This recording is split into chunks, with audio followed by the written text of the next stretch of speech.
Assalamualaikum warahmatullahi wabarakatuh. Perkenalkan, saya Isma Nur Aisyah dengan NIM 3211911047. Di sini saya akan mempresentasikan mengenai beberapa reaksi dalam kimia organik, meliputi reaksi substitusi, reaksi eliminasi, dan reaksi adisi. Yang pertama yaitu reaksi substitusi.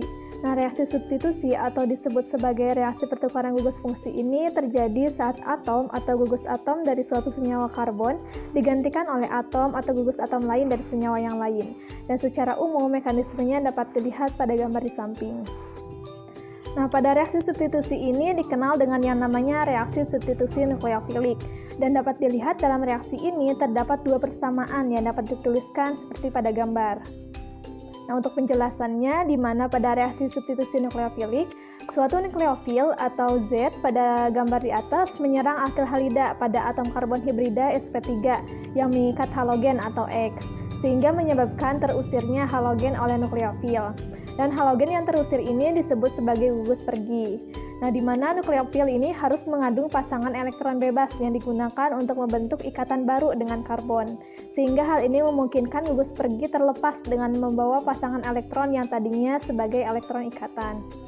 Dan untuk contoh masing-masing reaksi substitusi nukleofilik ini dapat dilihat pada gambar di atas.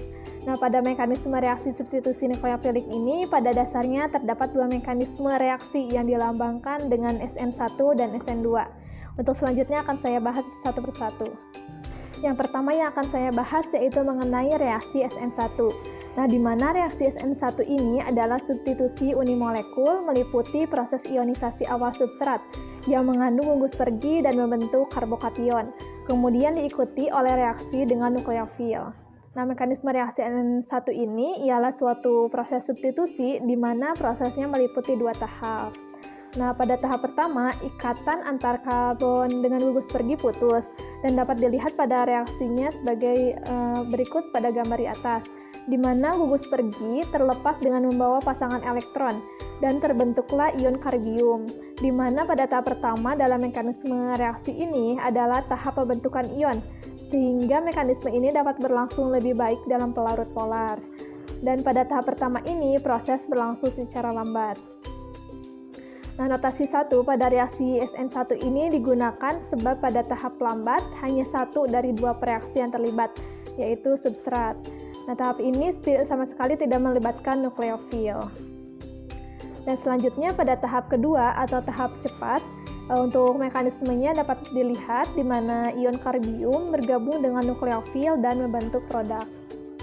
Nah, selanjutnya yaitu contoh mekanisme reaksi substitusi nukleofilik unimolekuler SN1, di mana mekanisme reaksi SN1 ini hanya terjadi pada alkil halida tersier. Nah, nukleofil yang dapat menyerang adalah nukleofil basa sangat lemah seperti H2O. Dan pada reaksi SN1 ini terdiri dari 3 tahap reaksi. Untuk contohnya, seperti pada gambar, reaksi antara tert-butil bromida dengan air. Nah, kecepatan reaksi ini akan ditentukan oleh seberapa cepat halogen alkana terionisasi. Karena tahapan awal yang lambat ini hanya melibatkan satu spesies, maka mekanisme ini disebut sebagai SN1 substitusi nukleofilik satu spesies yang terlibat dalam tahap awal yang lambat. Lalu yang kedua dikenal sebagai reaksi SN2, di mana mekanisme SN2 ini adalah proses satu tahap yang dapat digambarkan seperti pada gambar di atas. Nah, untuk mekanismenya yaitu nukleofil menyerang dari belakang ikatan CX. Dan pada keadaan transisi, nukleofil dan gugus pergi berasosiasi dengan karbon, di mana substitusi akan terjadi. Dan pada saat gugus pergi terlepas dengan membawa pasangan elektron, nukleofil memberikan pasangan elektronnya untuk dijadikan pasangan elektron dengan karbon.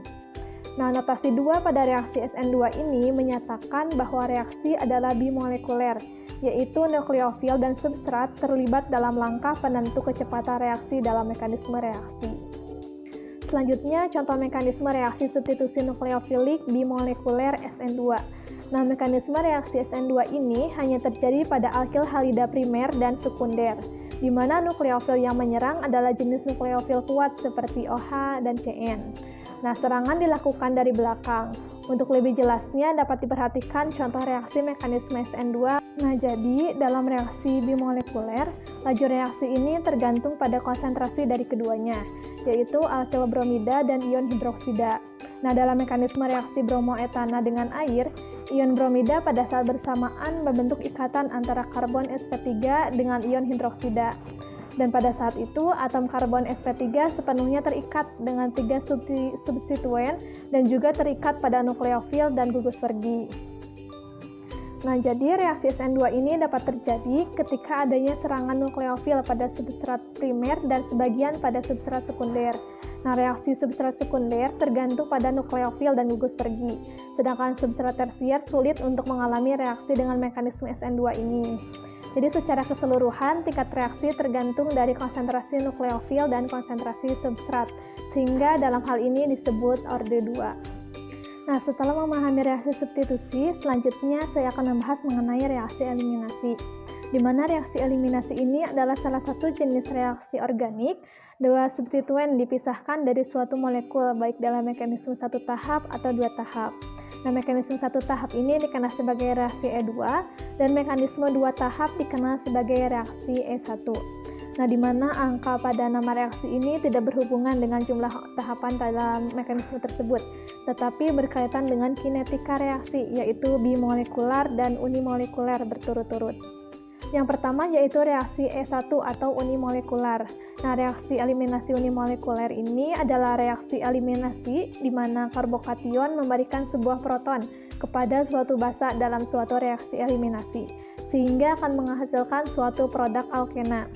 Nah, dan dalam reaksi ini hanya satu molekul saja yang menentukan reaksi. Dan seperti pada gambar dilihat, mekanisme eliminasi molekular ini memberikan arti bahwa keadaan transisi penentu lajunya melibatkan suatu molekul tunggal. Nah, tahap lajunya sama seperti tahap pertama pada reaksi SN1, yaitu ionisasi unimolekuler secara spontan dari substrat halida membentuk suatu intermediate karbokation. Nah, pada tahap yang kedua, yaitu yang cepat, suatu basa menarik proton pada atom karbon yang berdampingan. Nah, elektron yang sebelumnya untuk ikatan proton karbon, sekarang membentuk ikatan pi di antara kedua atom karbon. Selanjutnya, untuk contoh reaksi eliminasi atau E1 ini dapat dilihat pada gambar, di mana pada tahap 1, heterolisis dari ikatan CBr membentuk karbokation antara. Nah, ini adalah langkah pertama sama seperti mekanisme SN1. Dan hal ini sesuai dengan kinetika orde pertama karena tahap ini untuk pengukuran laju. Nah, dan dapat dilihat juga pada tahap selanjutnya yaitu tahap kedua, suatu basa seperti H2O ini menghilangkan proton dari karbon yang berdekatan dengan karbokation atau karbon beta. Dan pasangan elektron pada ikatan CH digunakan untuk membentuk ikatan pi yang baru. Nah, lalu selanjutnya yaitu reaksi E2 atau bimolekuler, di mana reaksi eliminasi bimolekuler ini adalah suatu reaksi eliminasi di mana terdapat dua molekul yang menjadi reaktannya, yakni substrat dan basanya atau nukleofilnya. Oleh karena itu, mekanisme reaksi ini melibatkan dua molekul, sehingga tahap penentu laju reaksinya dapat dilihat seperti pada gambar. Serta untuk contoh mekanisme dari E2 ini dapat dilihat juga pada gambar. Lalu untuk tahapannya juga diperlihatkan di mana basa OH menghilangkan proton dari beta karbon, lalu menghasilkan H2O. Lalu pasangan elektron pada beta ikatan CH dibentuk dari ikatan baru pi. Dan terakhir kelompok meninggalkan Br datang dengan pasangan elektron dalam ikatan CBr. Nah, untuk pembahasan selanjutnya yaitu mengenai reaksi adisi. Nah, reaksi adisi ini adalah reaksi pemutusan ikatan rangkap menjadi ikatan tunggal dengan memasukkan gugus fungsi baru. Nah, pada akhir reaksi hanya terbentuk satu produk dan tidak terbentuk produk sampingan layaknya reaksi substitusi. Dan berdasarkan mekanisme reaksinya, reaksi adisi ini dibagi menjadi tiga, yakni reaksi adisi nukleofilik, reaksi adisi elektrofilik, dan reaksi adisi radikal. Untuk selanjutnya akan saya jelaskan satu persatu. Yang pertama yaitu reaksi adisi nukleofilik. Nah, pada reaksi adisi nukleofilik ini, nukleofil menyerang atom pada ikatan rangkap yang memiliki muatan parsial positif. Lalu ikatan rangkap terpecah dan terbentuk zat antara tetrahedral. Untuk contoh reaksi adisi nukleofilik ini adalah reaksi pada gugus karbonil seperti reaksi pembentukan sianohidrin dan masih banyak lagi. Dan untuk contoh dari reaksi ini dapat dilihat seperti pada gambar, di mana ciri utama reaksi adisi nukleofilik ini adalah adanya perbedaan polaritas pada ikatan rangkap. Nah, reaksi adisi nukleofilik ini biasa digunakan untuk membuat alkohol sekunder dan tersier dari gugus karbonil. Selanjutnya yaitu reaksi adisi elektrofilik. Nah, pada reaksi adisi elektrofilik ini, senyawa dengan ikatan rangkap akan menyerang elektrofil yang bermuatan positif. Dan untuk contoh reaksi adisi ini adalah reaksi halogenasi, hidrohalogenasi, dan pembentukan halohidrin pada alkena. Nah, perlu diingat bahwa ikatan rangkap 2 pada alkena ini kaya akan elektron sehingga dapat berperan sebagai nukleofil. Untuk reaksi umumnya seperti pada gambar, nah di mana reaksi adisi elektrofilik ini menghasilkan produk Markovnikov atau produk dengan karbokation dari karbon yang paling tersubstitusi. Nah, hal ini disebabkan karbokation dapat mengalami suatu pengaturan ulang ke posisi yang paling stabil. Nah, lalu yang terakhir yaitu reaksi adisi radikal. Nah, pada reaksi adisi radikal ini, spesi radikal menyerang ikatan rangkap menghasilkan suatu spesi radikal. Nah, layaknya reaksi substitusi radikal, mekanisme reaksi adisi radikal juga dibagi menjadi 3, yakni inisiasi, propagasi, dan terminasi. Nah, untuk contoh reaksi adisi radikal ini adalah reaksi hidrobrominasi atau penambahan HBr pada alkena dengan peroksida. Nah, fungsi peroksida ini adalah sebagai inisiator pada reaksi radikal. Nah, untuk tahapannya dapat dilihat pada gambar yang terlampir. Sekian pemaparan dari saya mengenai beberapa reaksi dalam kimia organik. Mohon maaf apabila ada kesalahan, semoga bermanfaat. Wassalamualaikum warahmatullahi wabarakatuh.